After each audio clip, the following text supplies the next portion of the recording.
Yeah,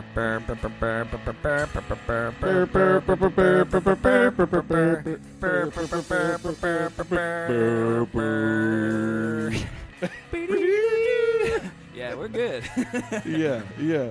Well, happy Sunday to everybody, including you, Mr. Gold Medal, now Professor James Williams in the house. Yeah, man.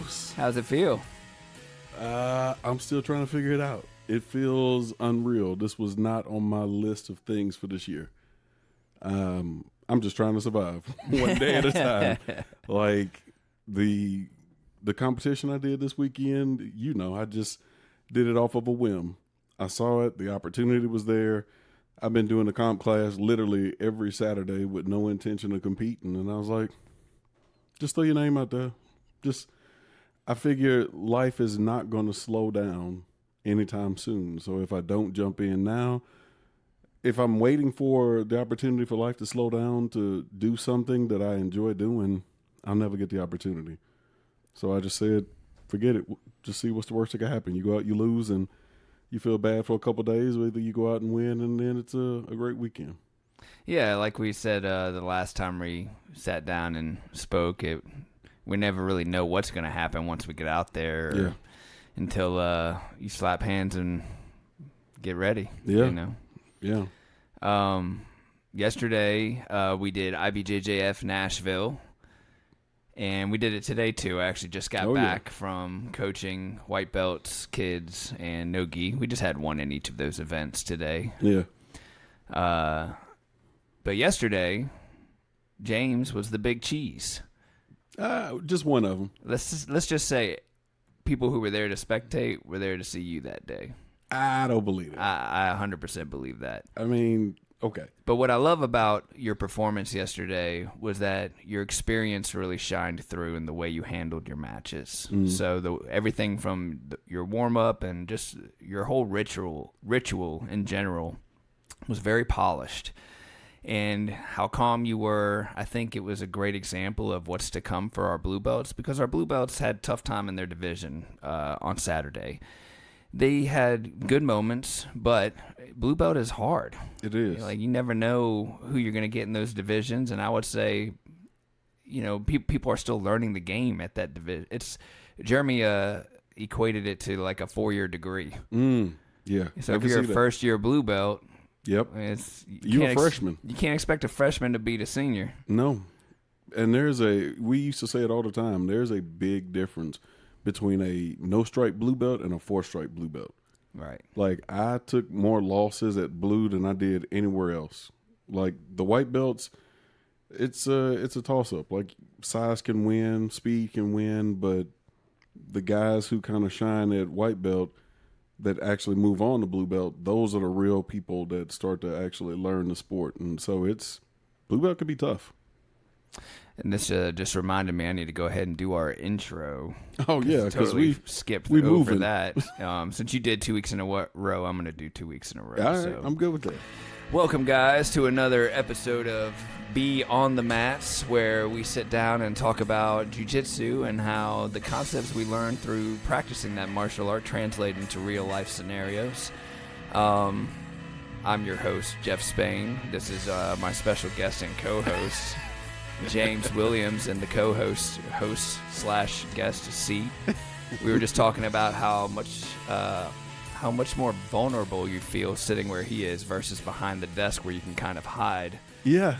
From the camera to some degree. Yeah, I had to go put some shoes on in my own house. I just felt weird. Don't feel professional on a podcast with my socks hanging out.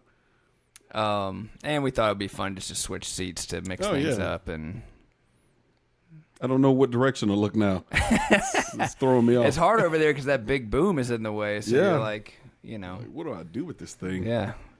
I can see now what. So now you can see what I see, and I see what you see. Yeah. We understand each other a lot better now, I feel like. The master has become the student. So let's go back to you, James, because this episode I really want to make about you. And today's episode, by the way, we've titled Becoming. Hence, James becoming a black belt over the weekend. Yeah. I wanted to ask, what were your thoughts the day of. So I've kind of already gone over how I felt, what I perceived, but what was actually going on in your mind? What were you thinking leading up to it? And just kind of break down the day for us. Yeah, I'll actually go a day before that because in preparation for the tournament, I always try to take whatever advice you give me and take it to heart and actually run with it. So Monday night, that was the last hard training session I had. And me and you worked a lot of different stuff and purposely tried to push me to a point where I would break and had to push beyond what my limit is because, you get a hold of a big guy and once they get weight on you, you got to either move them or you're stuck there. So made that my last hard training day. We talked on Wednesday and you told me, all right, so at this point, because you're nursing a couple injuries, cut out anything that'll cause inflammation in your diet. So no sweets, no gluten, all of that stuff. So took that out of my diet and I only eat like once or twice a day. So that was literally I ate once a day, I think. So that's easy. But at some point I said, all right, I'm not going to be able to obviously compete at a lower weight level. So I got to put some weight on. So I just started increasing what I ate, but the food that wouldn't cause inflammation, and felt some dehydration, fingers, toes cramping up. So Valerie was generous enough to give me 2 bags of fluid. So got rehydrated. And then on Friday, IV is what you're referring to, oh yeah, right? Yeah. Yeah. IV, just vitamins, stuff like that to kind of help you, magnesium, those kind of things, B12. Bags of fluid could mean a lot of things. Oh yeah. Yeah. It could. I don't know what I was thinking, but yes, IV hydration. And then my manager, he actually paid for me to get a cold plunge, which helps with inflammation. It helps with blood flow and circulation. So that plus a sauna going back and forth, by the end of that, just mentally, I felt so clear that I felt like I was talking 100 miles a minute. And when I taught class that night, Friday night, I felt like I was top of my game. Like questions were being asked and I had answers like immediately. And it just, considering they came in the room and everybody wanted to see something different, I blended it all together so that it connected. And that carried over into Saturday. Of course, fell asleep before I was ready. So I had this massive crick in my neck waking up. So trying to get that repaired, Valerie is giving me Toradol shots to try to minimize the pain, and TENS unit and heat. And she's got this stone heat mat that you lay on for relaxation. So I laid on it for about 2 hours and pretty much just played Resident Evil Requiem while I let my body warm up, and then kept my phone next to me watching the bracket to see where my time was. And probably around 1 o'clock, I was like, all right, I think I'm going to turn this game off and head out.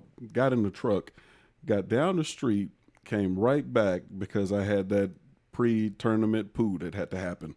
I was like, yep, I'm going to have to get this out before I get there. So, well, I'll tell you what, I'm glad you took care of it at home because no way I was using the bathrooms there. Bathroom at a jiu-jitsu tournament is probably one of the foulest, at least the men's room. I don't know about the women's room. Maybe I can only they're speak better for the men's, but this was at a college, so it's still just as bad. It's in a straight up locker room. Though. It is. Like it is. It's just fart noises and and gurgling and gross smells. It's terrible.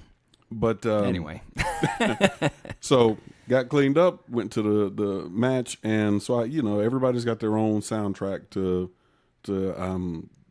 preparation, and mine this time was gospel songs, very inspirational gospel songs. And there was one moment while I was on the way there that a song came on and it said something to the effect of "Get ready for your miracle," and so that resonated with me for that moment. And I was like, yeah, I'm gonna hold on to that. And there was a flash in my head that said, what if you got your black belt today? And I was like, nope, don't think about that.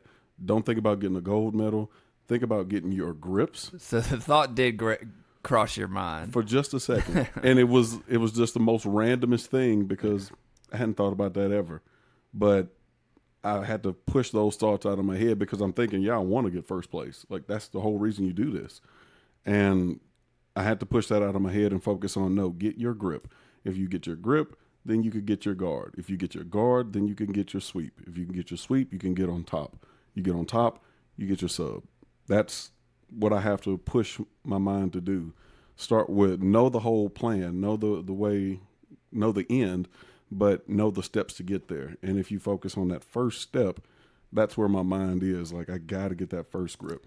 And I want to drive home what you're saying, because I think, especially for like blue belts who are competing, it seems like there's a lot of craziness happening in a black belt match sometimes, but they are both working towards a singular path most of the time. You don't want to go into a match with too much ambiguity and too many options. You want to be clear on exactly what positions you're trying to get to, and every decision you make in the match should be leading to those positions. Yeah, and if something deviates from it, your goal is to take that and see how can I work my way back to the thing that I want to do. Exactly. Because all guards lead back to the other. Right. You just got to find the path. That's it. So as I'm on the way to the gym, on the way to the event, I'm doing like 96 because that moment I had to go back in the house set me back a little bit. So I'm flying there and I'm like, okay, watching a bracket while I'm driving. And I'm like, okay, at this point, the bracket is moved from 302 to 339, back up to back to 249, 239, and then back down to, or back up to 245. I'm like, okay, it seems like it's going to stay within about 15 minutes or 10 minutes of where it is. So I'm thinking, all right, I have exactly 30 minutes when I get there. So get there in time. And it's funny, I saw Caleb and Devin and Aaliyah in front of me. They were driving slow, and I'm like, man, I wish this car would get out of my way. And then I saw hands coming out waving at me. And then I saw Caleb stick his head out the window, and I'm like, oh, okay, this is my crew. And I'm thinking to myself, yeah, it felt like an entourage for a second. I'm like, what is happening? I was like, you probably felt more comfortable being like, get the out the way. No, they actually, my GPS was going to take me another way, and there was a detour, so it was good they were in front of me because they went the way that I should have gone, and had I not followed them, I probably would have ended up losing some time. Okay. So things just lined up that day. That's cool. Yeah. So got my parking spot. I'm funneling in on my mission for that day. And so as I'm walking in, Alex is like, hey, he's sitting out on a picnic table. And I'm just like, hey. Creeper. Yeah. And I'm going in, and I'm like, you got time, man. You got an hour. It's like, no, I got about 30 minutes. And, because it's fluctuating a lot. Yeah. And so as I go in, I'm like, all right, let me sign up, make sure everything's good, because I didn't even remember. I feel like back in the day, you used to have to, like, check in once you got there.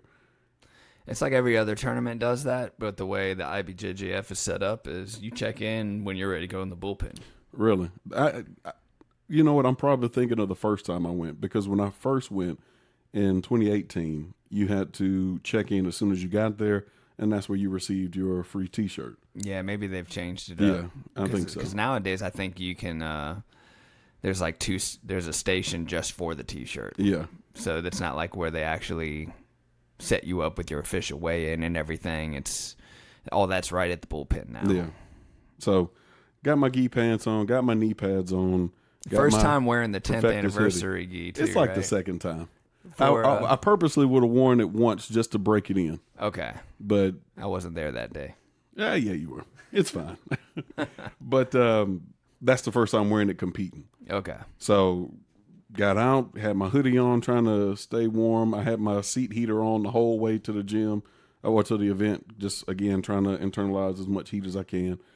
Got there, made eye contact with the right people, because at this point, I'm not doing any real talking, and it's not the jovial, hey, how's everybody doing, James? It's I'm on the clock, and I've got a mission, and I need to stay focused. And I don't want anybody to have their feelings hurt, but at the same time, I have to go be somebody to these guys that I don't necessarily have to be with everybody else. Yeah, no. And it's hard to switch those I think gears. everybody understood that, so there's nothing to worry about on that. No, I don't think I offended anybody. I just, in those moments where they're saying, hey, James, you ready? How's everything going? It's really like, hey, yep. It's hard to offend people when you literally are there for 10 minutes before your match. Yeah, and that's part of the reason, because I know the longer I'm there, the more the anxiety builds up. Yeah. And if I can't get my heart rate down, it bothers me. I don't want to go out on the mat and black out because my heart rate's too high and I can't pull it back down. And then you have this massive adrenaline dump and you can't even finish the match. So that's why I started getting there on time as opposed to being there 3-4 hours before time. Well, you really did show up at the perfect time because, you know, you had about maybe 15 minutes before you really had to go into the bullpen. Yeah. And then took your bag for you and just let you go do your thing. Yeah. So talk us through your warm-up and then the bullpen before your first match. Yeah. So my warm-up, you know, I hate running. But it's a good way to warm up. So I look at it like, okay, walk until my heart rate starts to increase and gradually increase the pace. And once I get to a point where my breathing is labored, I know I'm about to start sweating in probably about 3 minutes after that. So I run until I feel my heart rate up. And then as I know I'm about to start sweating, I start slowing down and letting my heart rate kind of level itself out. And then I walk until it's at that pace that I know it needs to be. And I'll include some sprints in there as well to like really red line as much as I can. Then I do about 20 to 30 burpees just because I know burpees suck and they work really well to warm your whole body up. Then I cool off with stretching, not necessarily cool off, but just while I start to sweat, I stretch just so everything starts to get loose and limber, and a couple of rolls over my shoulder just to kind of loosen up the neck muscle issue that I had. And then I'm like, all right, let me go find Jeff. And by the time I found you, it literally was like probably 4 or 5 minutes and I'm pouring sweat. No, it looked really good as far as like you being warm before the match. And so you get checked in and everything's perfect with your gi and your belt. You came prepared because you're experienced. Yeah. So, you know, a lot of our blue belts kind of learned over the weekend that, you know, you should probably have a backup gi, a backup belt. Yep. Be prepared to be turned away. Yep. Because that is something that happens at the IBJJF. The only thing is with that I'll gripe about is the inconsistency and like who it is that's checking and what they allow and what they don't. You could even make it through to the bullpen and the ref could turn you away at the oh, you man. know, you could go all the way up on the mat. Yeah. So, be on the mat. Be on the mat, yeah. That happened at my last purple belt match. The guys, I'm playing double sleeve and the guy is like pushing his arm in while I'm holding his sleeve and his sleeve comes up to about here. And the ref stops the match, pulls him off to the side, and they measure his gi again. Like, doesn't matter. So in that regard, it's kind of like, okay, well, I guess I see why they don't want somebody getting away with unfair advantages. Yeah, exactly. Or just looking like a scrub, too. Yeah, that too. He was a hefty boy. So you're in the bullpen, and you know, we're waiting for your first match. Or have you talked with both of your opponents at this point once you go in there, or just the one guy? Or I talked to the guy that I had in my second match. He actually started chatting me up, and I'm like, okay, I need to kind of, like I said the other week, like I want to disarm them some and let them know that I'm not some psychopathic murderer, even though I'm going to try to be a psychopathic murderer. And you know, I talked to them just to kind of show them, hey, I'm a normal dude. I'm not a professional. I'm just here hanging out. Yeah.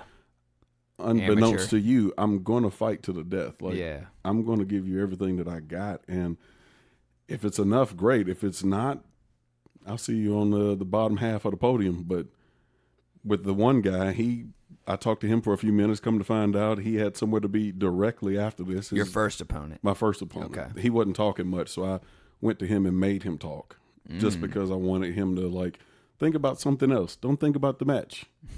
I'm your friend. Yeah. And during that, he started telling me about how his daughter was going to some formal in Colombia and he had to leave after this to go take her there. And I'm like, oh yeah, cool. That's nice. You ought to enjoy that. And at the same time, I'm like, yeah, keep talking. Get comfortable. I mean, that's all part of the game. So like, it's the mind games. One thing I tell guys is don't fall for the kindness. Yeah. Like, you know, you can be cordial and respectful. You can be an adult in the situation, but you don't want to be so friendly that you're disarmed and thinking that you're going to have a friendly role with this guy. Yeah. Like, you guys it's are playing strategy. You're playing to win. Yeah. So, and that starts in the bullpen. It does. And I've gone against guys where I didn't do that before just to see what the difference was. And the guys tend to be a lot more aggressive. Mm-hmm. So that's why I talk to them and let them know, like, hey, I'm just a normal guy, but this metal isn't real gold, right? It's just, it's metal, and it'll go off in a metal detector. That's how you know it's not real gold. Like, gold doesn't go off in metal detectors. But yeah, like, so just chatting them up, kind of gauging where they are. And God, this is awful to say, Jeff, but I judged the first dude. I judged him so hard because he had on an Elite branded gi. And when I saw it, I thought to myself, yeah, did you buy that on Amazon? I mean, is this your first brown belt tournament? Elite gis are okay. I mean, they're okay, but that gi was $89.99 with free shipping. So yeah, I think how you present yourself in the tournament says a lot about your preparedness. Yeah. And you tend to see guys who look sharp perform sharp. Yeah, you do. So the guys who have their names on their back, that at times can be one of those indicators that this is somebody who competes often. Now I want to talk about the division you're in, because you're in the ultra heavy, which means there's no cap. Yeah. It's over 222, 223, 222. 222, and there's no cap. And how much do you weigh? Saturday I was 213.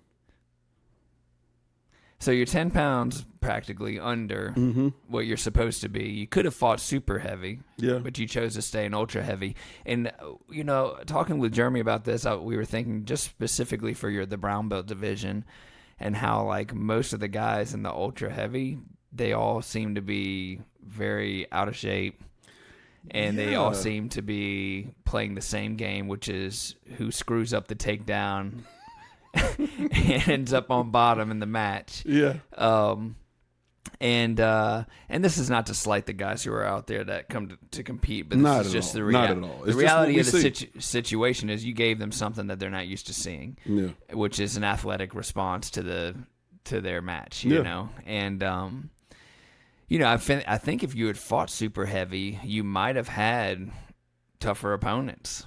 There was nobody in the super heavy. That's just it. Yeah. So it was a empty bracket, and while I was looking, I thought, man, I could move down to super heavy, get that free gold medal, and then do the open. Yeah. And I thought to myself, my weight fluctuates too much in the course of a week. We're talking about the weight division, but this is not across all age groups. This is specifically for when you get up to like Master 3, Master 4, guys that older got dudes, a whole job. When we say out of shape, we just mean like they're heavy boys. Yeah. You know, they're not obese or anything. Nobody. It's not like these guys were tapping from exhaustion or anything like that. No, but they were still athletes. Yeah, they were in still, their own right. They had a level of strength that I had to respect. But let's be honest, you are built different, James, and you also have like some mobility, and you have a lot of sport awareness. So like I think sometimes guys get locked into the game that they're supposed to play without really exploring all of the facets jiu-jitsu has to offer. So like when guys join jiu-jitsu and they're locked into their body type or their style, then they tend to ignore everything else that they're never going to use. They end up getting stuck or smoked by guys that do use those things. Yeah. It's like you don't have to use it to train it, to learn it, to figure out the counters, but you understand the counters more when you understand how the attack works. Exactly. And so, like, when you put a brown belt in a lasso, and they have zero response for a lasso pass, it should be an eye-opening moment for that competitor, right? It should be. But before I say anything else, go ahead and walk us through your first match.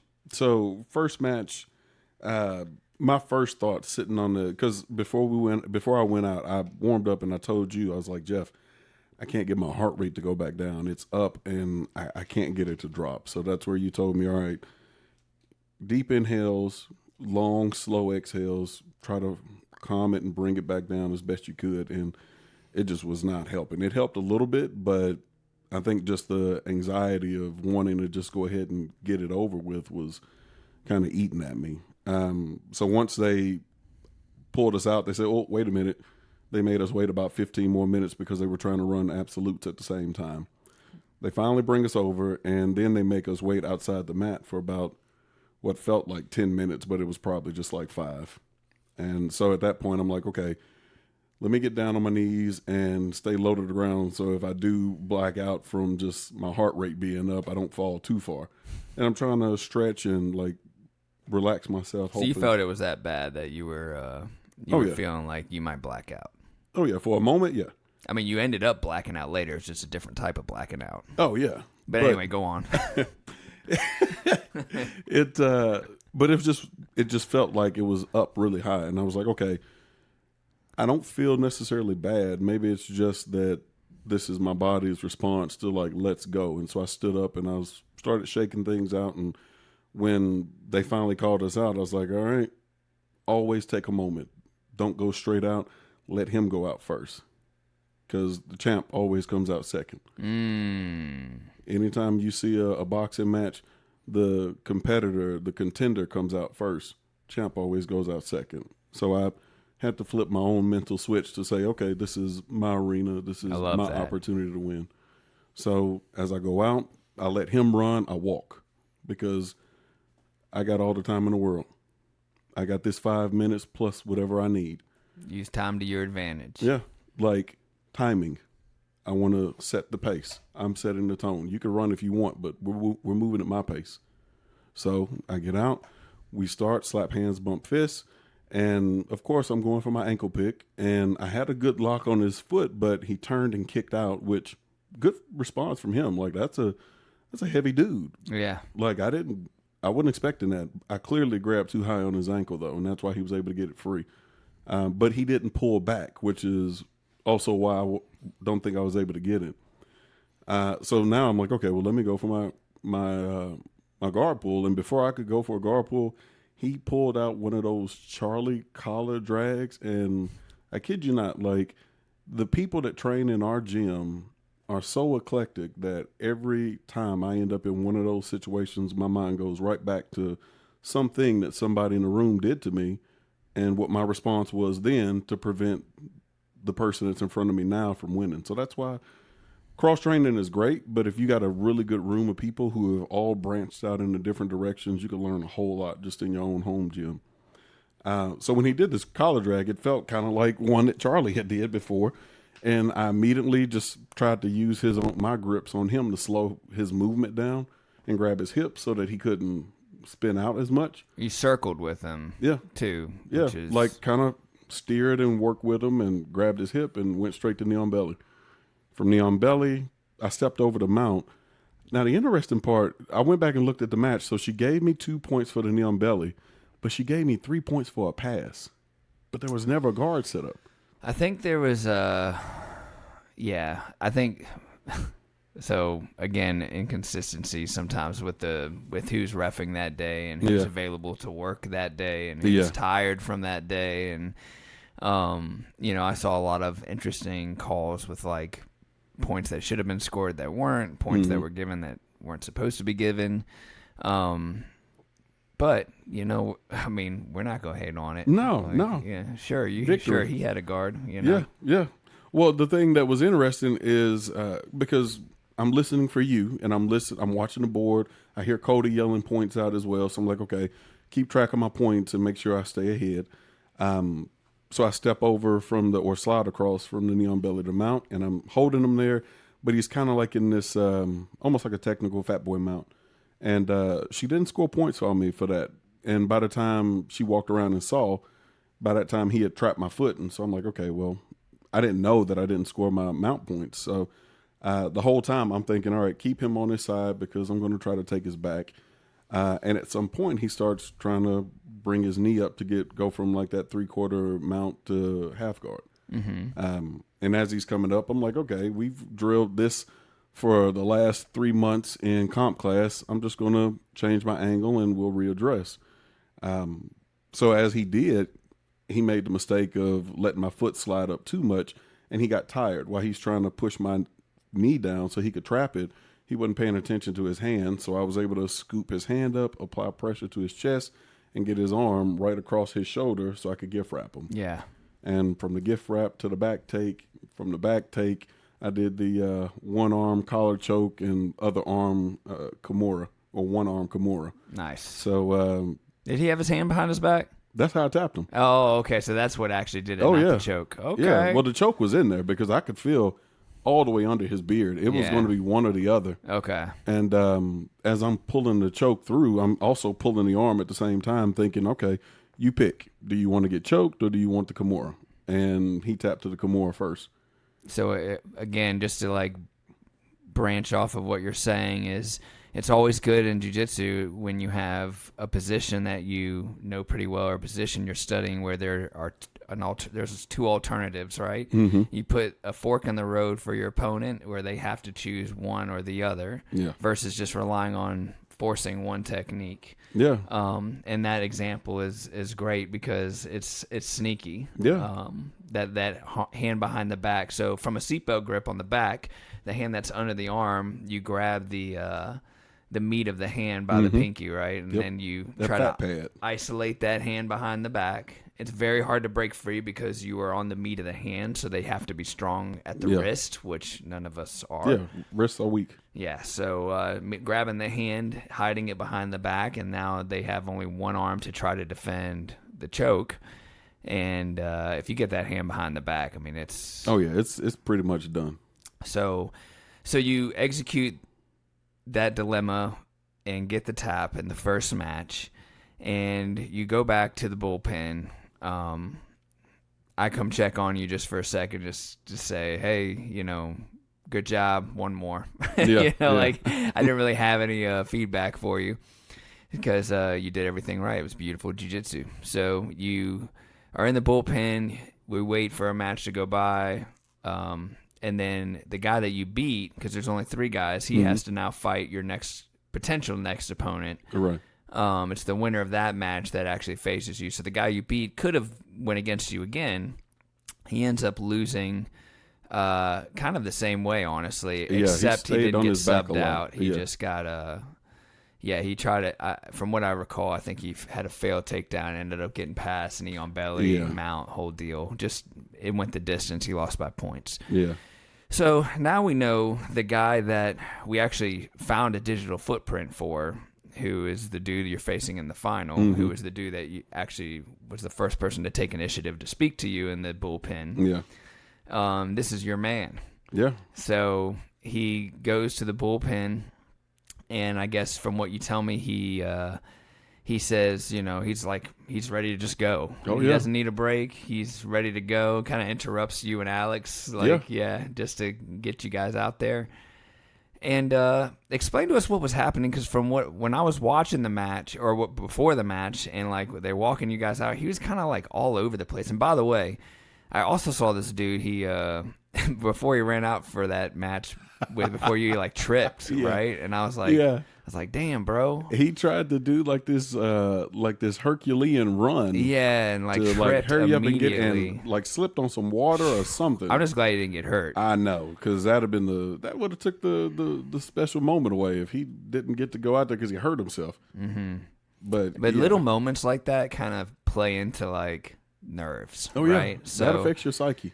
So tell us, like, what was the weirdness before you guys came out for your final? Because you guys got walked all the way to the mat, and then he runs all the way back to the bullpen.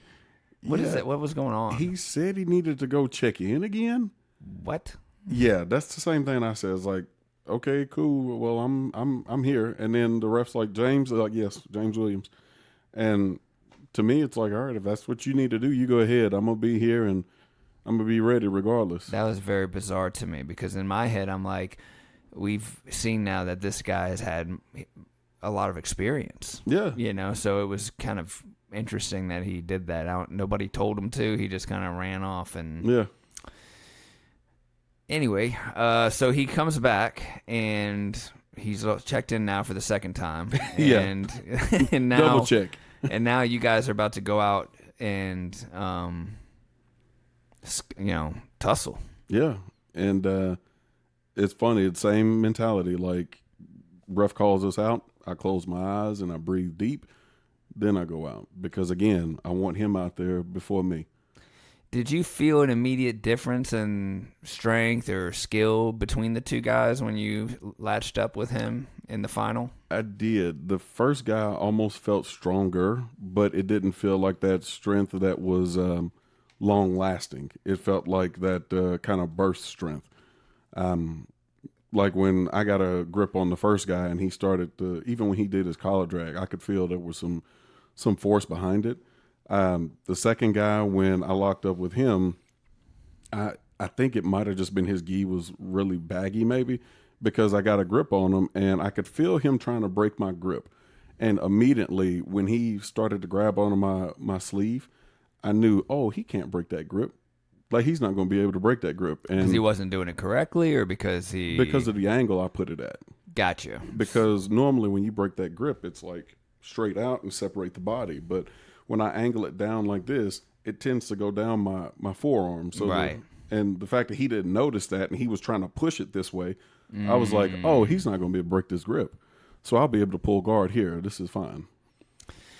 I guess you could let that be a lesson too. It's like grip fighting is the first stage of gi jiu-jitsu. Yeah. When you guys are out there, you kind of have to understand what you can and can't get rid of and how to get rid of specific grips. And if a guy's pulling guard, and you've let them cinch up grips to begin with, you're going to be trying to pass. Yeah. But the thing is, which I think would surprise him, the guys don't pull guard in that division, James. Apparently not. 45-year-old ultra heavyweight men that got bellies the size of frickin', I don't know. What's pregnant women? Yeah, I mean, like 9-month pregnant these guys are not playing guard. They can't invert. They can't, I guess not. Like, So- for him to invert would be impressive. So they get a guy like you, and they're like, what is this jiu-jitsu? Yeah, yeah. What is this? Why is, Why is he okay being on his back? Yeah, like, this is stupid. He's small. He's 10 pounds under. He's not supposed to be. That's probably why he ran back to the tape. It wasn't to check in again. He's like, this What guy is is his weight underweight. again? He's underweight. Disqualify him. Yeah. So anyway, you go out there, you pull your guard, and you know. I immediately got my lasso in, and because we had focused specifically on people doing random leg attacks, I made sure, like, as I'm watching him, I'm watching what he's doing when my feet are around. Right. And that's smart for brown belt, right? Oh, yeah. So once I put my deep lasso in, or the lasso, just a shallow lasso or short lasso, he starts pinning it to my chest or his chest with his weight, like kind of angled down. And I'm watching him like, okay, he doesn't look like he's doing anything with it, but I see his fingers start reaching towards it. So I'm like, get that out of there. So I put the spider hook in, pushed his arm back just so I can make space, elongate myself so that I can put my lasso in where I want it instead of where he was trying to stop it. Then it's a matter of cooking him. I want him to, I know you said like, hey, once you get to that position, you got to work. And I'm thinking to myself, okay, this is a big guy. He's on his feet. He's having to support my weight a little bit because of this deep lasso. I want to empty his tank a little bit. So I'm kind of just holding him in a position, making adjustments and seeing what becomes available and trying to get him to focus on my spider hook leg, because the more I could get him to hold that grip, the more I feel comfortable grabbing his collar. And then it's almost like having 3 points of contact because he's got the third point of contact on my leg, which I could still control him. So grabbing for his collar, he started to move in a way I didn't like. So I went back. He started, I think, trying to throw my leg or something. So I went back to the sleeve, broke that grip, and then did leg past body for a few moments. And then he tries this, I guess, like cartwheel or something to get out of my guard. It was kind of an athletic movement. It was. I don't know what. I'm not sure a cartwheel gets you out of a lasso, but it does not. It does not. Jeff. I honestly don't even know how you cartwheel when somebody has you in a lasso. But I don't even know. Like, I don't know where his hands were. I think I'll have to rewatch that. Yeah, and see. because it was this weird thing that I was like, that's new. Well, you did do a good job of timing your attack. So once he kind of like tuckered himself out, trying to figure out what to do with old James Williams' double sleeve deep lasso guard. I think the next stage of that match was well timed. Yeah, I appreciate that. When he tried that kick over thing to pass, and it after spun, you shot the omoplata. Well, that was before. We're talking yeah. about the cartwheel thing. Right, the cartwheel thing, he spun our bodies all the way around, and I could see in that moment he didn't know how to get out of this guard. And I laughed and he laughed. Like, we're just sitting here, like, I'm laughing because I'm like, oh, this is over. Like, if you don't know how to get out of this, like, you definitely don't know how to get out of what's about to come. When I saw you smile in that match, I was just like, I don't think I need to say anything else the rest of this. I didn't really have to coach at all in that match, and that's nice. You did say some things, and I heard them. I think I said some things, but a lot of it was just like nice. Yeah, nice. Oh yeah, that was the theme of your matches. I think I was just nice. But when I finally got to a point where I knew he was dead set on keeping my leg, I was like, okay, now's a good time. Grab this collar, grab the elbow, start to pull it in. And as I did, I saw his hand fling up, and I was like, oh shoot, I need to cover that. So I brought my elbow in to lock it in place, get the leg over, and literally we had just drilled what to do with big boys that try to step over in omoplata. Yeah, you did that really well. Lock my legs up, and as I'm rolling back, I'm like, oh, I need to put my weight on him. Yeah. So I immediately sat back and got as much weight on him as I could. I mean, obviously he's a much bigger dude. And I'm a little bit of a sadist, a sodomite. He's framing at my neck while he's in bottom of side control, and I'm wanting to mess with him psychologically because I can hear him struggling to breathe. My shoulder's all the way in his chin, so he's kind of tucked off to the side and uncomfortable and trying to frame me away. So instead of like relieving the pressure on the frame, I push into it harder just to show him like, yeah, that doesn't bother me. Yeah. Alex does this to me all the time. I don't care. And while I'm doing it, you're telling like, hey, all right, get to your knee on belly. I start grabbing for his pant to pull over, and just as I bring my knee up, his arm shoots up and he starts to spin out from under me. And I'm like, oh shoot, I'm not going to get my knee on belly. That's okay. Don't get athletic. Get your hooks, pull them into side control. So into back mount. So I reached under and made sure I got the shoulder line, got my first hook, and because he wasn't rolling quick enough, I went ahead and threw the other hook in and pulled him in. So now I've got him in the exact same position. Just that back mount. So you ended up on the back from a passing scenario. Yeah. And pretty much did the same exact submission, right? Oh yeah, it was the exact same. You get the one. hand behind his back and everything. Yep, that's what he tapped to. Hot damn! And the funny part about it is when me and him were in the bullpen after his first match, he asked, "Hey, did you get a choke? How did you finish that choke? Was that a rear naked choke or what was it?" I'm not going to tell you. So I told him, "Oh yeah, it was a one-arm collar choke." Oh, okay. He didn't know the guy tapped to the Kimura, the one-arm Kimura. And I'm thinking to myself, if I have to use this on you, I don't want you to know what I did so that you could defend it. Oh, I see. So he was asking you before. Yeah, he asked exactly what I finished him with. I didn't tell the truth. So then when I'm going with him, he ends up in the exact same position, and I'm choking him, and I'm pulling the arm back, and he ends up tapping to it. And as soon as the match is over, he's like, yeah, it was a shoulder. It wasn't a choke. I know. See, that's the one thing I'm proud of my team for is, we don't play games in the bullpen, man. Like guys that want to come up and say like, oh, and just pretend like, we're gonna just have a good time in there. It's like, no, it's not supposed to be a good time. It's strategy. Like, I mean, it's a good strategy. It's a good time if it's something you enjoy and you love doing. Like, but it's not gonna. If you're somebody who's new, don't be fooled that it's gonna be an easy role. It's like Jiu-Jitsu is never easy in a competition setting. No. I mean, it's not easy in the training room, if it's easy, you probably didn't get your money's worth. Yeah. Like, the fact that I didn't have to go the 5 minutes with both of those guys, I think I went a minute 30 with the first, and the second one, I think it lasted until about a minute 30 left. Both of those dudes were easily over 250. Oh, yeah, without a doubt. The second guy, I think he said he was 260 or 270. Yeah. So he had like 50 plus pounds on me that day. So yeah, it was. So what I loved about your matches too is that they weren't at the same time as anybody else's match. And even when you guys went to the podium, nobody none of the open weight divisions had started yet. Mm-hmm. So it was really perfect. And we had your family there. We had a lot of our teammates. All of the core guys were there. A lot of our competition class regulars, they were there to support because, just like every Saturday. Yeah. And, James is already feeling pretty ecstatic just because he won gold. Oh, yeah. Like, that was enough for the day. So I was like, this is great. Like, this is exactly what I wanted. Now I can relax a little and work. I can deal with work and stress without it. Yeah, we were talking about, so the belt that I gave you was a belt that it was mine, but it was just like an extra belt. So it's like an A fork because I kind of decided last minute to go ahead and give it to you, regardless of whether or not you won. You would have got it on the podium that day.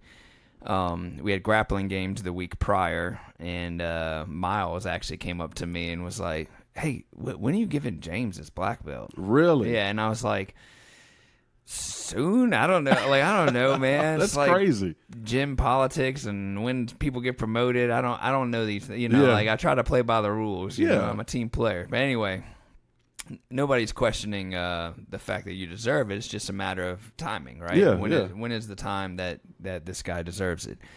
And so it was funny because coincidentally, right after he asked me that, I see Jeremy walk in, and I'm like, "Well, there's the big man. Let me go ask him."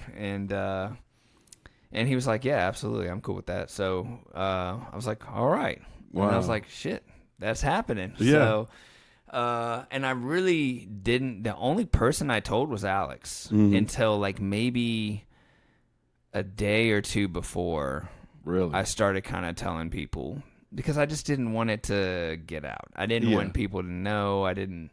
So I really dropping hints and stuff. Yeah, and plus I didn't want it to mess with your psyche. Like I didn't want you thinking like. Now the pressure's really on. Add the pressure, you know. But I did tell you last week, I said, don't worry about the open weight, James. And I wonder if that gave it away for a minute. It did not. What that did is I thought to myself, okay, don't go check the bracket, but maybe he's telling me not to sign up for the open because he's trying to be nice. He knows I'm stressed. And maybe he's just thinking like, hey, just worry about this one match. Don't worry about anything else. And I was even thinking to myself, like, okay, well, if you lose, he's probably going to ask you to do the open then. Or he's thinking that if you lose, you'll want to do the open anyway. And then I even thought, like, maybe there's somebody else that's in the same bracket. So nothing about a black belt. Nothing at all. Like I said, that one glimpse of a thought. And that's just a random thing that. I'm sure anybody probably would have had that random thought. Like, I didn't connect that fleeting to anything. Yeah. So we're all excited now because everybody knows what's about to happen when you get up there. And so yeah, man, you get up there, you get your medal, we give you your black belt. All right, what was that like, dude? I'm sure people all over social media have been saying congratulations, by the way. Oh, it's cool. People from all the schools, people from my family, your family. So, everybody's been really supportive and happy for you. So what's it feel like, man? What's it feel like to finally cross from bridge to shore with this promotion? Man, it's because it came at a moment where I wasn't expecting it. I'm still trying to absorb it all. I don't necessarily, I won't say it doesn't feel real, but it feels like just a flash, like so much all at one time. It's hard to absorb and even come to the realization that I'm a black belt in Brazilian Jiu-Jitsu. Like, literally, that's the first time I've said that. Like, I've told people I got my black belt. I didn't tell anybody I am a black belt. And it's an interesting feeling. It's like years and years of effort poured into something that you're not really looking to get a return on, but at the same time, being acknowledged is it's a good feeling. I mean, it's like, I cried.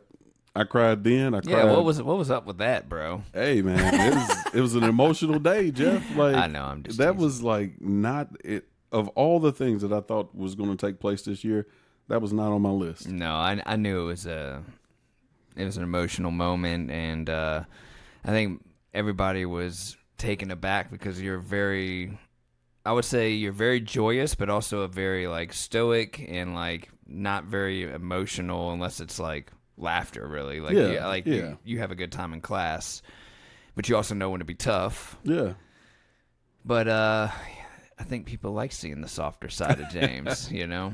And they were genuinely happy for you. I think a lot of people teared up when they saw that moment, and and it's the black belt dude. We fight so hard to get to that belt, and then once you're that belt, guess what? Now you're training for training. Yeah. It's a different chapter now. It is. And I told myself years ago, like, hey, like once you get to purple in our affiliate, we don't give stripes anymore to purple. And at that moment, that's where I said, okay, this is where you're training for training. Because from here on out, the brown belt could be 4, 5, 6 years from now. If you are waiting on a stripe to let you know how far along you've gotten, you're going to end up crashing out too early. So don't think about the promotions anymore. Think about the number of arm bars you can get. Think about the number of guards you can pass. Think about the number of sweeps you can achieve. So those become the mile markers. How can I keep somebody from passing my guard? How can I have this impossible guard? Or how long can I go without being subbed? Like, what is the number of rounds I can do before somebody catches me in something that I didn't see coming?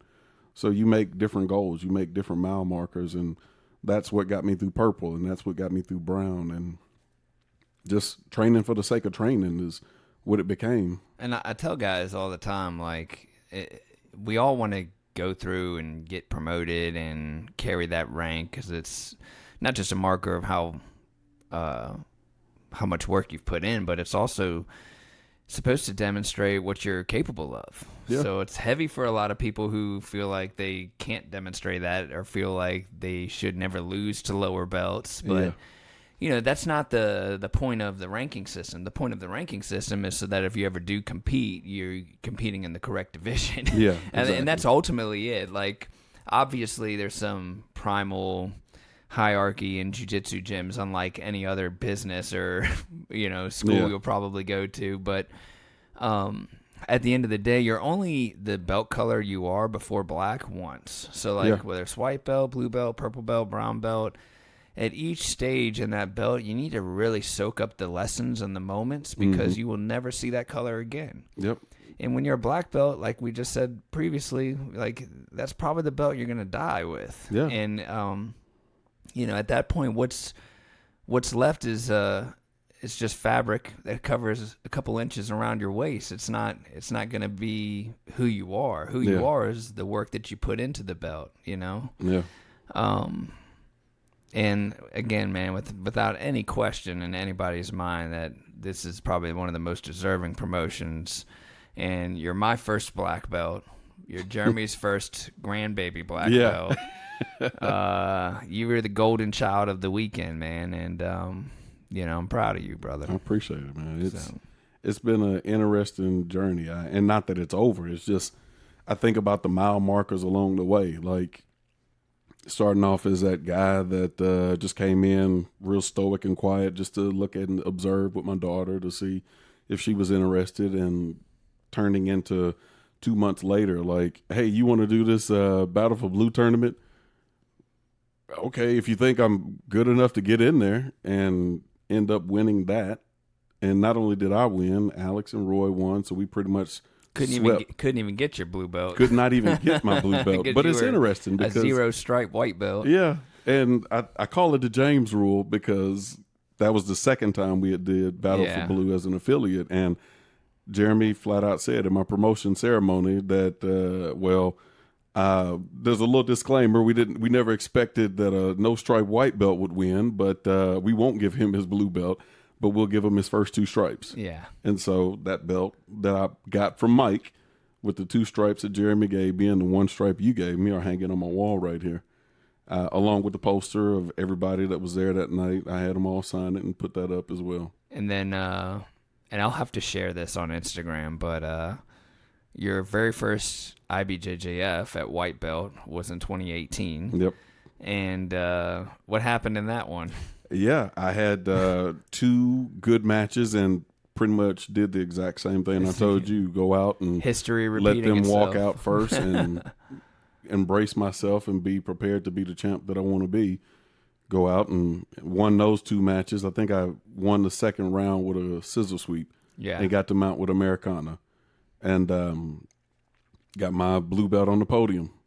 There's a video you put together on that one, and that's one of my favorites. Just the music that plays and the way like the behind the scenes stuff that was happening that I didn't know about until after. It was pretty impressive because I was in that day. Well, but leading up to that, I was telling you like, man, I got 2 stripes for Battle for Blue. I did grappling games, so that'll give me 1 more stripe, so that'll get me to 3. If I do IBJJF, you'll probably give me 1 more stripe. That way, when I do Battle for Blue, the next time around, Battle for Blue 3, I'll get my blue belt then. And you were like, you don't got to worry about that. Don't worry about that too much, man. And I'm thinking to myself, like, it's regimented. It's a system. I have to have 4 stripes. And when you did that, I was like, wait a minute. I only have 3 stripes. And like, it was a cool moment. And I love the fact that the people that were there when I got that promotion are the exact same people that were there when I got this black belt promotion. Well, not every single person, but yeah, right. Good point. Not everybody, but between my family, my wife, my daughter, my son. Oh yeah. They don't come to every single. They don't come to everyone, right? And just because life is busy. Or even every single belt promotion, right? You know, I mean, like life is life. Yeah, like my wife, she's at every belt promotion that I've been at. Okay. And Ari is there too. Jarrell, he gets busy, and so I give him grace. He loves me.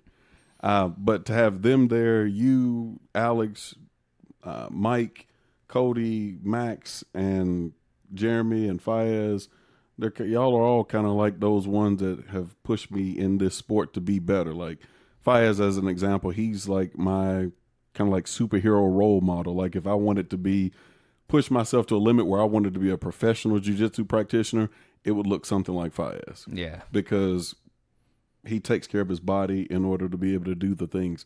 He invests the time and the effort. Jeremy is like seriously, I've been calling him my jiu-jitsu granddad since Battle for Blue. And your dad, obviously, because that's where my promotions come from. But Jeremy, it's funny. I remember one time he coached me, and I didn't feel like I was doing the best that I could because my shoulder was hurting really bad. And he's telling me to do something, but every time I moved, it felt like my rotator cuff was just coming completely out. And I was like, man, I can't let him down like that again. And the same for you. So when he came and he was watching as well, I couldn't hear him that well.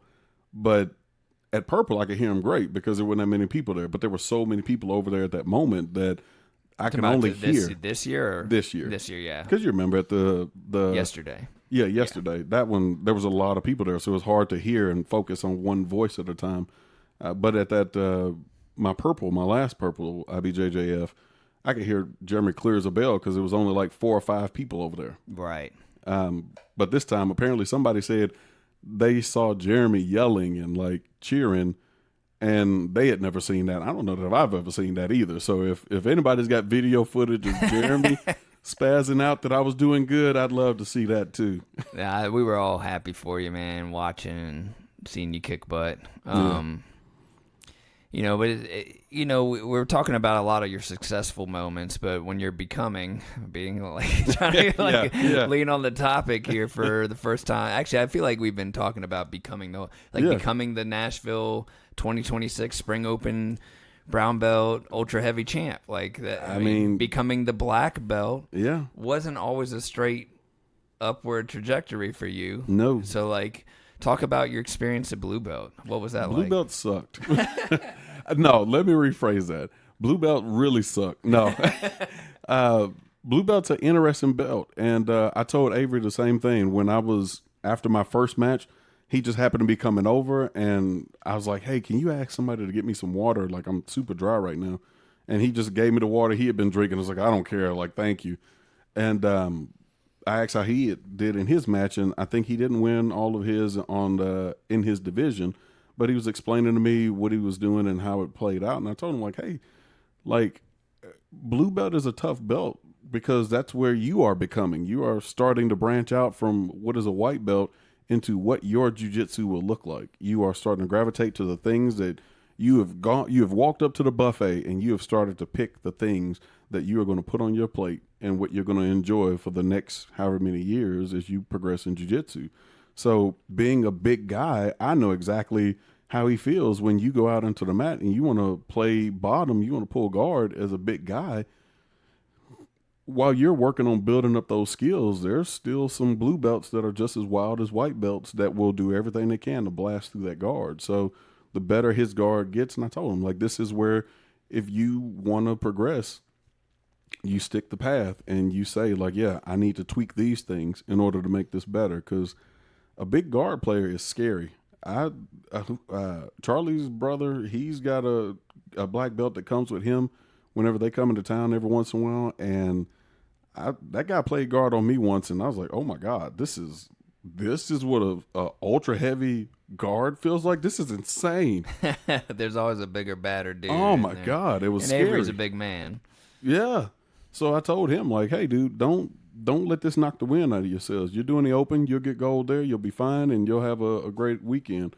But just know when you're ultra heavy and you're playing guard, you gotta know that there's going to be some places where you have to tighten up your toolbox so that it works for you. But for me, I know I came in third place in Memphis. That was the one where Jeremy watched, and I felt like I let him and you down, and you could see that on my face in the pictures.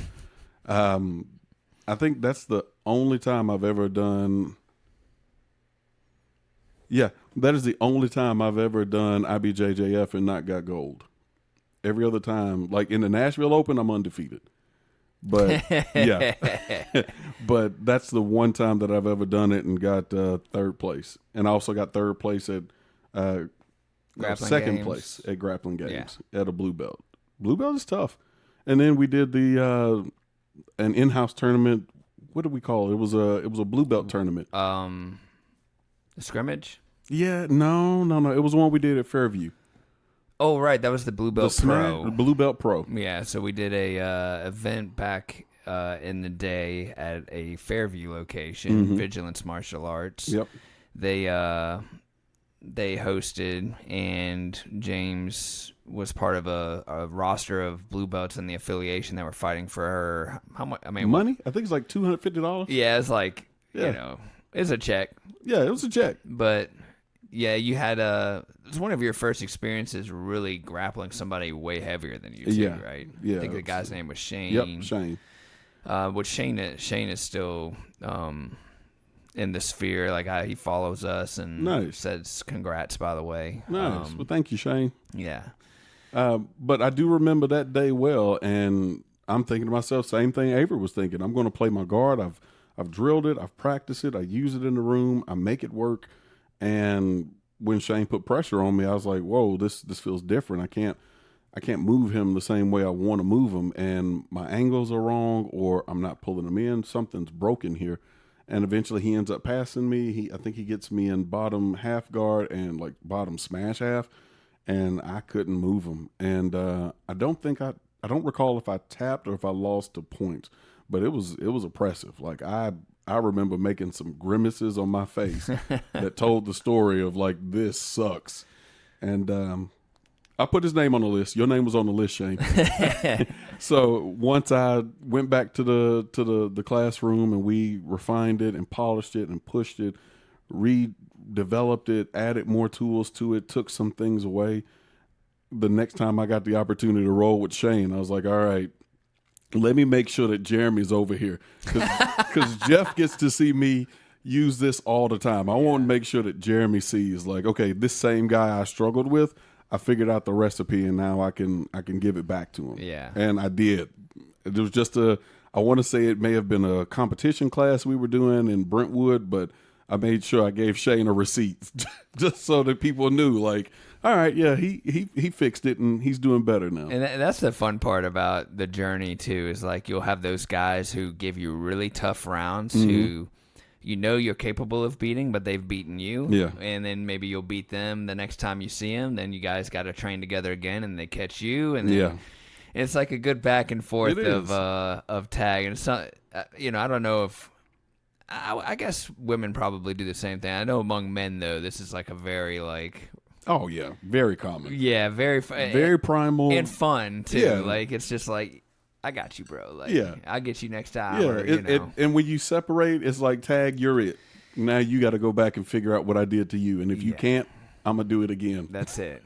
And then there's some guys who are just like, yes, sir, whatever you want, sir. Yeah. Like, there's some dudes who are just going to be, that's Fiaz. For me, that's Fiaz. If Fiaz does it, it's like, I expected it.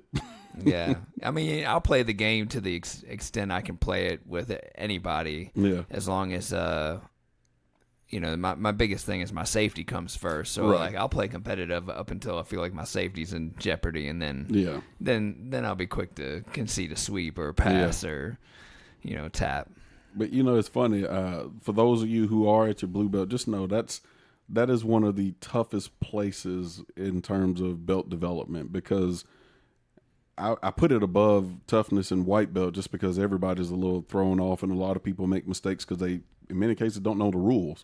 But blue belts have a decent understanding of the rule set, and they're still just as wild as they were as white belt. And they've picked up a couple tricks here and there along the way. And you'll get surprised at blue belt a lot.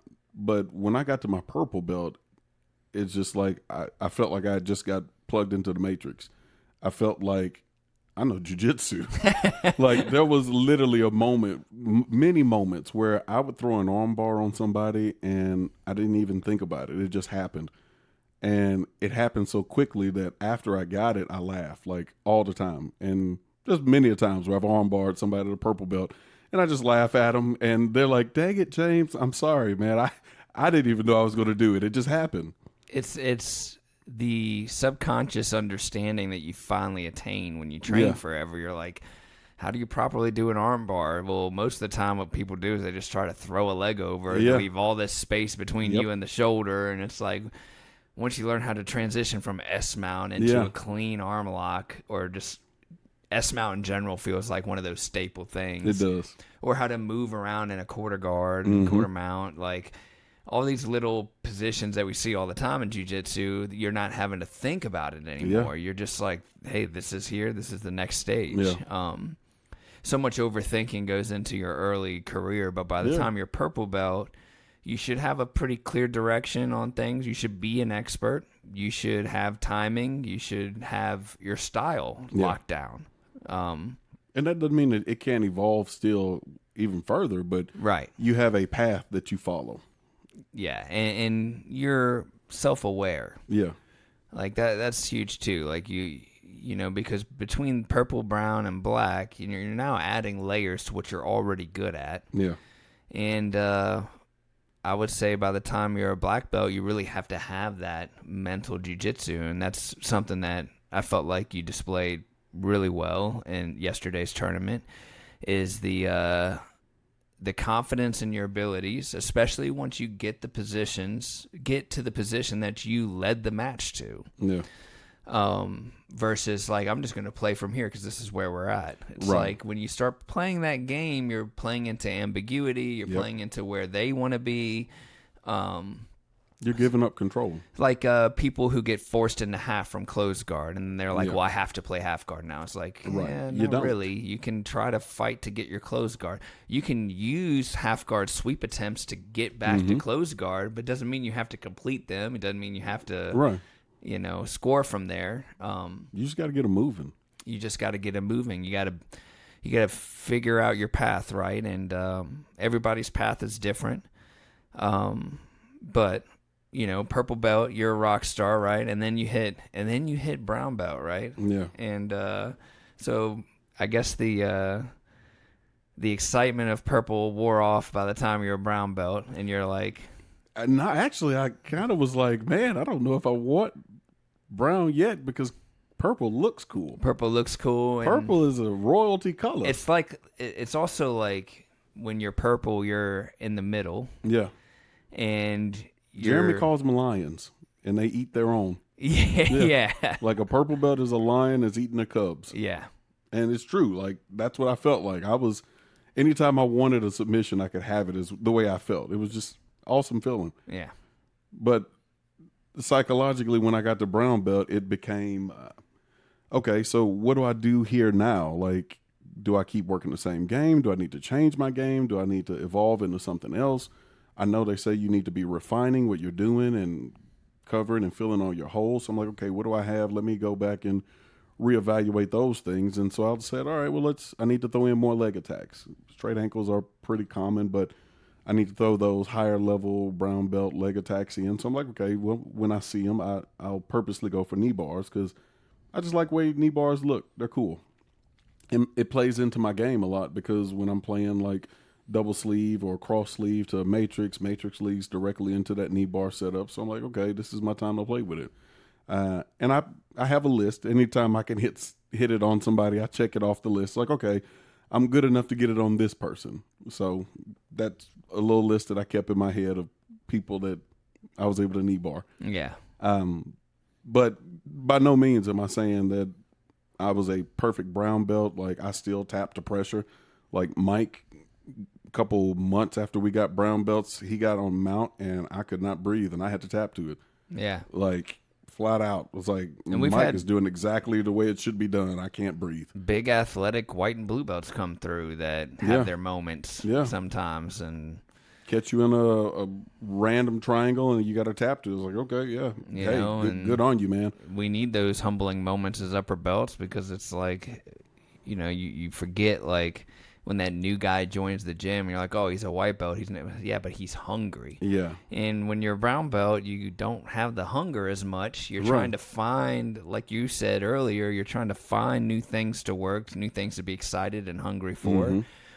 But you've been in the game so long that it's kind of like it becomes just another day when you come to the training room. It's not so much like, oh, I'm fighting to be here. Well, now it's habit. So you start to see, I think for me, like when I roll like an athletic white belt or somebody who I know who's like a lower belt that's either really athletic or aggressive, like this is going to be a fight until I can put them in a position where they want to slow down. Yeah. And if I try to flow or try to do jiu-jitsu against a guy who's literally trying to thrash me, my jiu-jitsu may not look as pretty as it needs to be because I'm not being aggressive enough. Right. So that kind of plays into, as you're becoming a black belt, you need to know your opponent and you need to roll to that opponent. Meaning, like, if you've got a guy who's aggressive and you don't roll with that guy if you're not prepared for that aggressive roll. Right. Right. So, I would say, like, at brown belt, you've had a lot of lessons in life and in the training room, right? Oh, yeah. So, and how do we talk about becoming and connecting your journey to the black belt through the belts in life, right? What are we becoming in life if we're not trying to attain a goal, really? Like, I feel like goals are important regardless of whether or not it's jiu-jitsu, right? If it's, college, for example, you worked for a degree. Yeah.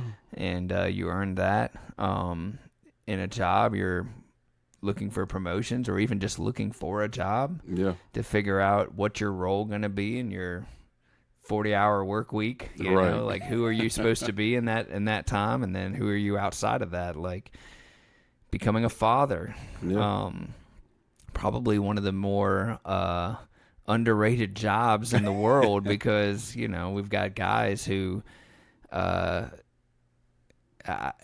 really have never understood the men who have children that don't want to be dads. I feel like the next generation or the men that are the scariest are 20-year-old something men who never had a dad that don't was feel like around. they got anything to lose. Was around, and they're just they never had the fear of a father, and not every father is created. Like, some fathers clearly were probably around, but not very good dads. But it's a hard job. It's a big responsibility. But I think when those guys who don't run from that, they can find that that attitude of a father translates into other aspects outside of just the family home too, like how you take care of those around you, how you take care of the people that are, how you share your experience with others and provide for people who don't have as much as you do. And I think about all these things when I think of becoming. I think, like we've said before, like you have to have some higher goal that you're working towards at all time. So for the longest, this has been one of my goals, and in my head, I put it around 2027, 2028. And so to have it happen this soon, it kind of catches me off guard, but now it just advances the next goal that was behind it. I want to help build the person that comes in behind me, so that I don't have to be the guy that grabs the random white belt that comes in a room that wants to fight to the death. Now I could get Avery and say, hey, Avery, can you take care of this guy for us and calm him down a little bit? Well, when you're half a century old, you shouldn't have to be that guy. I'm not half a... Well, yeah, I guess... I mean, let's it's just be honest. Close. It's like 5 years. Old as hell. Hey, I'm really old. Hey, but I give hell, and too. really big, too. You're an ultra heavy. You're basically a really old fat guy. Pretty much. Which is why you got your black belt now. Yeah, it just fits. But so I make goals and this will be part of, because I'm assuming at some point I'm going to have to do a promotion speech ceremony thing. Nah. I want to, though. Yeah, you will. I'm just playing. Yeah, because I told my dad. At some point, I don't know when that would be exactly, but probably the next belt promotion ceremony, whenever that is, you'll do that for sure. But I'll save the good stuff for that. But one of the things that I do is when I set a goal, I've found that in life, wherever I spend my money is where I tend to push my effort. So when I wanted my degree, behind you, there's plaques on the wall that have my different degrees that I've received from high school, college, and even my marriage certificate is up there, because to me, that's an accomplishment for myself and my wife. But before I got all of those degrees, I went ahead and bought the plaque and just put it on the wall, the frame, and put it on the wall and said, I'm not going to spend money on something and make myself look like a fool to have a empty frame on my wall, so I'm going to fill it. And the same thing when I was working on getting my purple belt. I said, I'm going to go ahead and make a purple belt now, because one day I'm going to get to wear it. And so I did the same thing with my brown belt. And I did the same thing with my black belt. Let's see him. So I made a couple. Yeah. 2 of them, huh? I made like 3. It's 3 of them. I was going to say, I know you got like a... Because I thought, I was like, I'm going to be a black belt the rest of my life. When I get my black belt, why not have multiple? This one's cool too. Oh, what about this one? Exactly. Yeah. So this is one that I made. Oh, that one's dope looking, dude. Yeah, I had to go look up what it says because I've already forgotten, because when I made it, I just stuck it in this drawer right here, and I said, I know it's there, and I'll come back and connect with it when it's time. Is this the first one you made? It is. Okay. And it has the queen piece on it. Yeah, with the black belt. Reason for the queen is because in chess, the queen is the one that can move all over the board. Yeah. And the next belt, if I ever get it, which is a red belt, the king is the piece that goes on it, because in chess, it's everybody else's job to protect the king. So if you make it to a red belt, you're probably going to be 70. You're not going to be rolling with everybody, if ever. So it becomes everybody else's job in the room to protect you, because you're the source of knowledge. Right. And so this is one that I made. This one did not come out well. I was it looked cool on the site, but it's a hefty boy, first of all. And I thought that looked cool on it. Like a little like waves, yeah, okay. Japanese waves. But it's got my initials on it, but it does not look good. It's hard to read. Yeah, I see. Yeah, it's Jaws the Third. Yeah, and so this one probably would just go up on the wall. It won't be my everyday wear. But I also have another one that has you ever seen Kill Bill, right? Yeah. Oh yeah. You remember the swords? Hattori Hanzo. Yeah. The little lion that was on the Hattori Hanzo swords. I put one of those on the back of the same style belt that you have. Oh, that's cool. Yeah, and it's got 2 Bible verses on it that are very important to me. One of them is about somebody about I believe Abraham wrestling with God or with an angel all night, and that's pretty much the way I feel. I'm wrestling with myself, but I'm also wrestling with everything that I believe in. So I use that one as a reminder that, hey, these things you're fighting with, they're internal and external. So always lean on your source, where your strength comes from. Yeah, I think anybody who is becoming that next version of themselves wrestles with their self-belief. Yeah. And self-belief is such an important thing because a lot of our mental health relies on our self-belief and our ability to self-care and self-evaluate. So if you're operating in this world, just focus on everybody else and how they perceive you versus how do you perceive you. Yeah. And thinking about becoming, I'm also becoming a deacon in my church.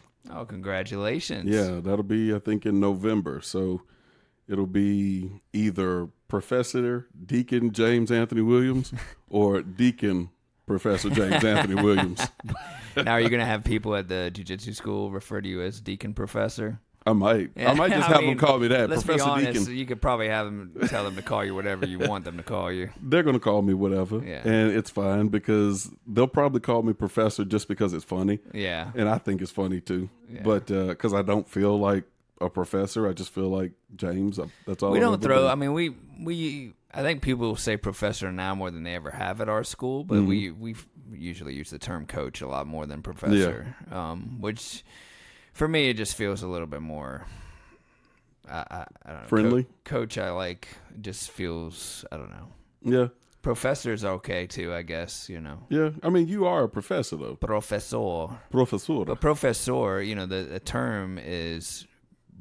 In Portuguese just means teacher, so professor, but in America we give professor like a big it's a title. It's a bigger meaning. Yeah, it's a title. Yeah. And but they do also use that same, even though it's Portuguese for just teacher, they do use that same title in Brazil. I'm sure for the black belts. Like they're not just a blue belt who teaches right. on a kid's class isn't called professor. Yeah.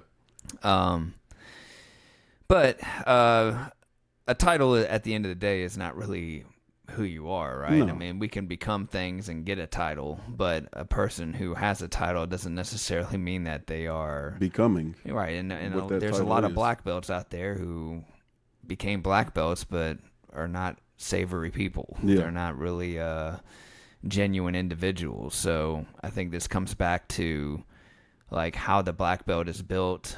To me, is from the beginning how you treated people. And, like, let's just put aside your skill, James, and your consistency. Like, you are the Iron Man when it comes to teaching. And we have the only person I can think of who comes close to you, who will come close to you, is Austin. Taz, he'll be probably following suit here before too long. I know you felt his purple belt. Oh, yeah. He's coming around, Yeah, he's right? a purple belt.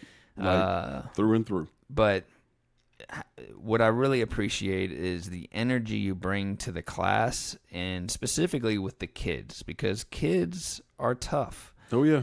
And toughest students. Teaching adults is fun. It could be hard at times if you're not really prepared or if you're having a long day, but adults is different than kids. Kids, you have to be entertaining. You have to hold their attention. You have to know how to guide them as a group. Yeah. You have to know how much to correct them and how much not to correct them. Yeah. And I mean, you could say some of the same stuff for the adult class, but kids are more feral. Yeah. Like they're all over the place. You have to teach them how to not, be mat lickers. Yeah. Yeah. Yeah. Like take your finger out of your nose. That's gross. And, I'm so proud to call you up here in the coaching arena because, we've had, especially with your children, like, your kids are the only ones in the school who have gone through all the kid belts.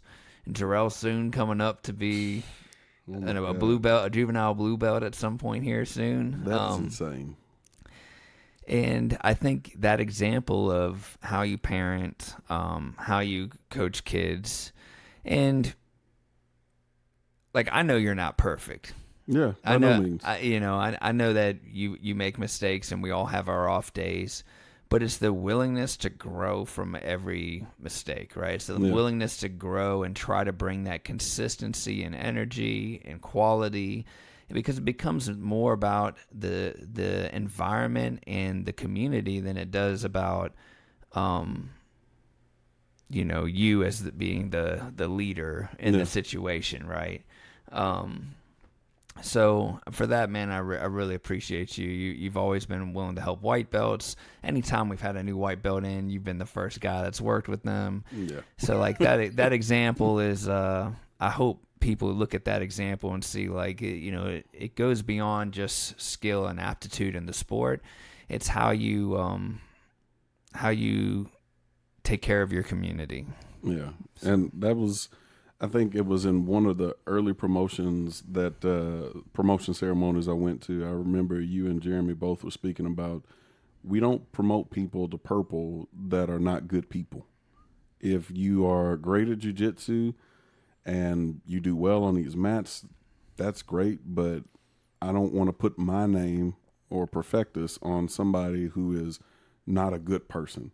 And that resonated with me, and I said, you know what, I try to emulate that in every aspect of my life, so why not emulate it here as well? Because these are people that I'm interacting with, and how I respond or react could change their life, positive or negative. So I want to have those good influences and good impacts on people, and when I don't, I'm very quick to apologize. If I make a mistake, I'm sorry, hey, I told you wrong, or I'm sorry, I didn't realize what I was doing.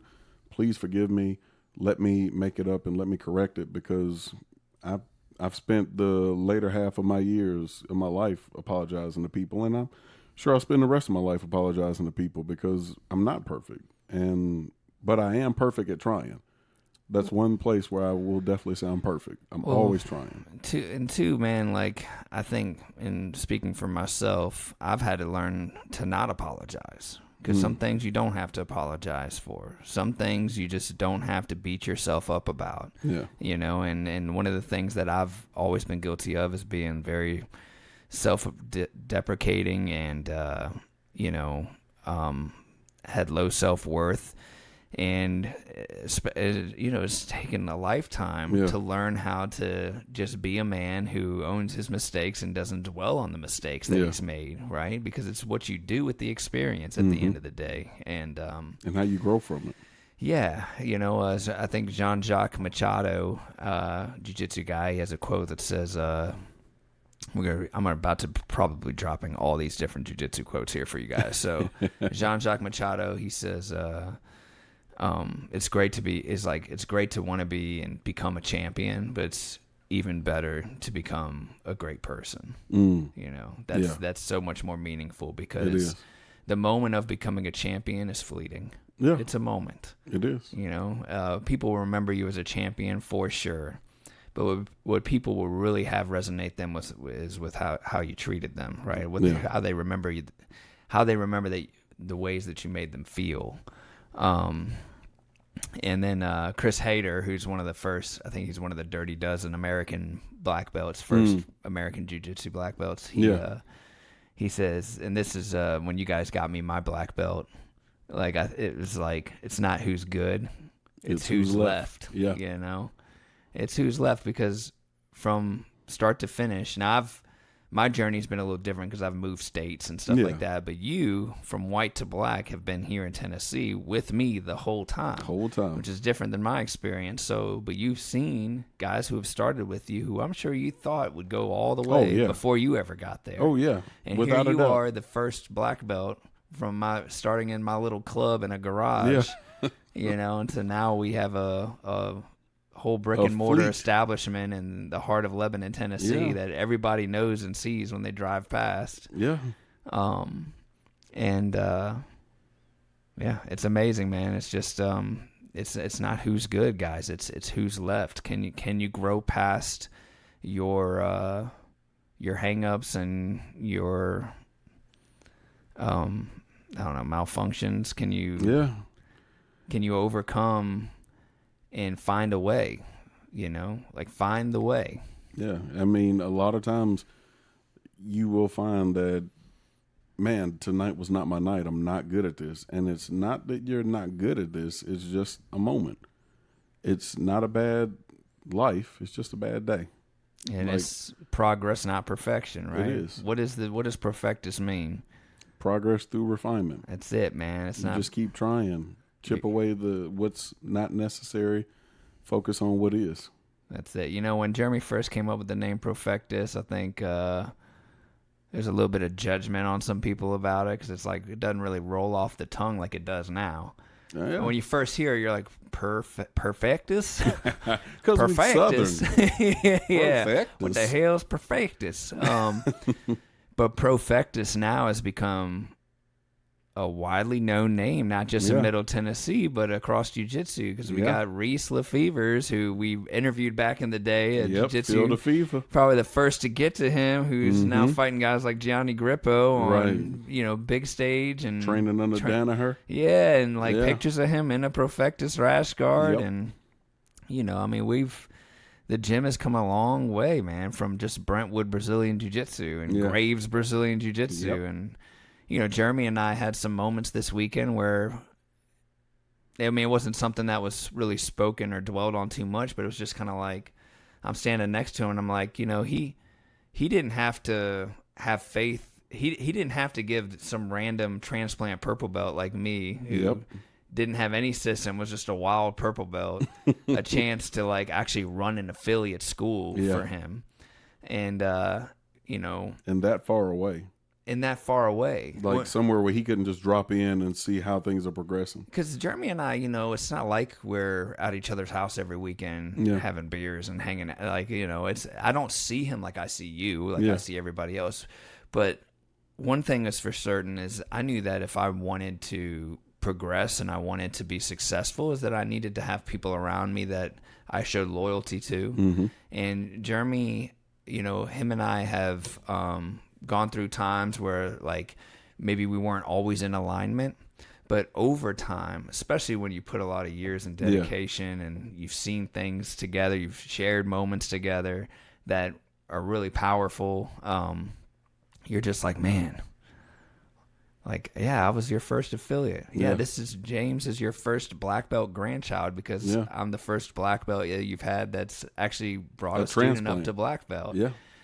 And I could see that he had an appreciation in his eyes, and I felt it too in my heart. And I was like, man, this has always been the right organization, you know. And so I'm just grateful for this weekend, man, and I'm still grateful to see the future, because we have so many great up and coming students that have so much potential. And all I want to do is just make sure that they know that, every loss is you becoming. And until that moment shines for you, and whatever that is, whether it's competition, whether it's teaching, whether it's promoting your own students, becoming an influencer online, starting your own gi jiu-jitsu brand, starting whatever you want in this life that's not even jiu-jitsu related. We're all becoming, and it starts with trial and error, and don't be afraid to fail, because that's what's required. That's what's required. I just look around the room in my mind's eye right now, and I see the ones that I know will make it to purple, and it terrifies me. I always tell the guys, I'm like, a couple years, I'm on the way down, guys. Y'all are coming up, I am going down. I look at the ones that I know right now will make it to purple, and I think to myself, you are going to be a terrifying purple belt in your division. You will walk through whoever stands in front of you, whether you know it or not. You're going to scare the life out of somebody. And just watching them become those persons, I just want to be a part of their story. They look at me and think oh man, James is tough to beat, but the reality of the situation is I'm fighting for my life. So let's close this up. Wrapping up becoming, man. Congratulations, James. Thank you, on a fantastic jiu-jitsu journey, and it's, as they say, when you become a black belt, it's like being a white belt all over again. Yeah. It's Now I just got to learn jiu-jitsu. It's just the beginning, right? Yeah. And for you guys at home who have tuned in with us since the beginning, especially those of you who have approached James and I and have complimented the podcast, we really appreciate you. And subscribe. Those of you who have complimented us, I hope you're subscribed. I hope you've liked our stuff. I hope you've commented. It's nice to tell us in person, but what really helps us thrive is getting that algorithm working by engaging with it. Yep. So anything you guys can do as far as that goes really helps take us to the next level.